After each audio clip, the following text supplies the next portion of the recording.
We opened our mikvah about 2.5 years ago in December of 2014. We were so excited that we had this beautiful space and this wonderful place to be, and it has been a very successful project since then. We knew we needed to be something more, to be something different. This new mikvah needed to be a source of positivity and empowerment. It needed to be a place of support and comfort and celebration. It needed to be something that brought people together and helped people feel closer to each other and to their community. And so the Agam Center was born. The mission of the Agam Center is to provide a home for women's spirituality, wellness, education, and connection within our community. The Agam Center is our opportunity to reframe a mikvah as an empowering and supportive spiritual resource. It's about caring for ourselves and caring for each other. The Agam Center is our vision of making a mikvah more meaningful and relevant to the community.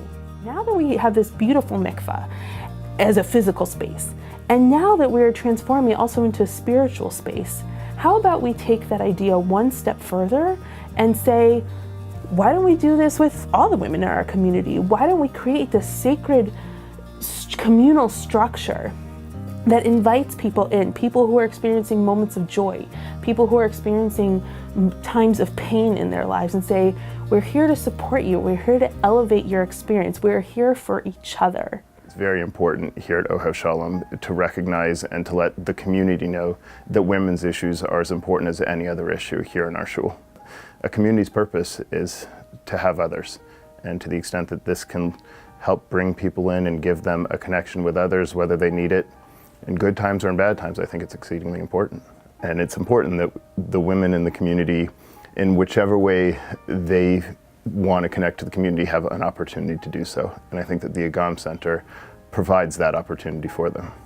This was one of our many wonderful women's programmings that builds community. So we had Krav Maga instructors come in for a night of women's self-defense classes, and I met a bunch of women that I had never met before and got to punch them.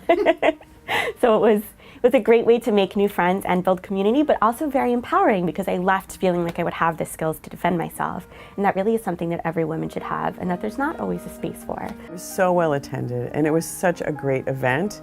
And for me to be there sort of as a representative of Jacada, sort of giving that message that our two organizations are connected, again, empowering women, supporting women, and my being there to let people know that they can come talk to us if there ever is an issue of domestic abuse, but not necessarily just impacting them, impacting their friends, their mothers, their daughters, their sisters, that we really are in this together. And for us, this really represents sort of a new model of outreach into the community. I think these are the types of programs that impact us. These are the types of programs that women are looking for, events that bring more to the table. The Agam Center is so important to me as a pastoral caregiver because sometimes there are life moments. There's a challenge or a transition that we're left without a ritual to mark it with.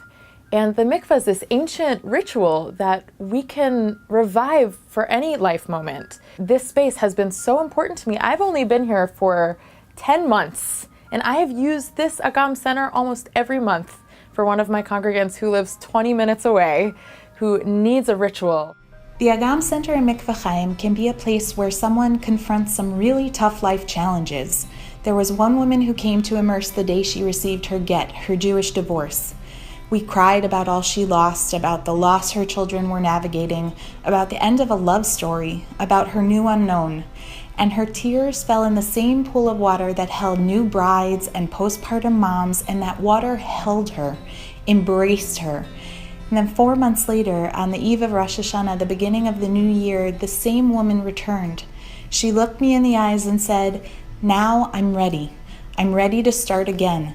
And I want a clean slate. I came today because I want to put my best foot forward in front of God when I ask for help in starting my life anew."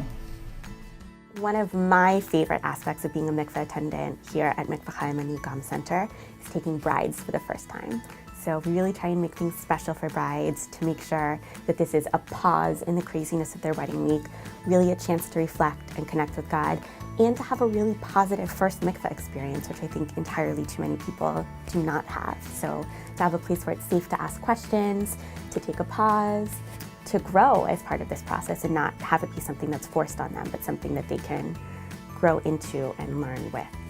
To create a community that is supportive and celebratory, joyous, that joins you in these private moments that are universal, that everyone can share together and gain from one another's collective experience.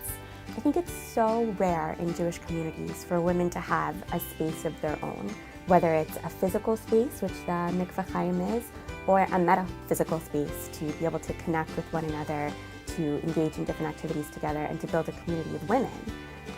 And we can all benefit from that. In Hebrew, Agam means reservoir, a collection of waters that serve as a life source for a community, waters that give back, that nourish, that enrich our lives.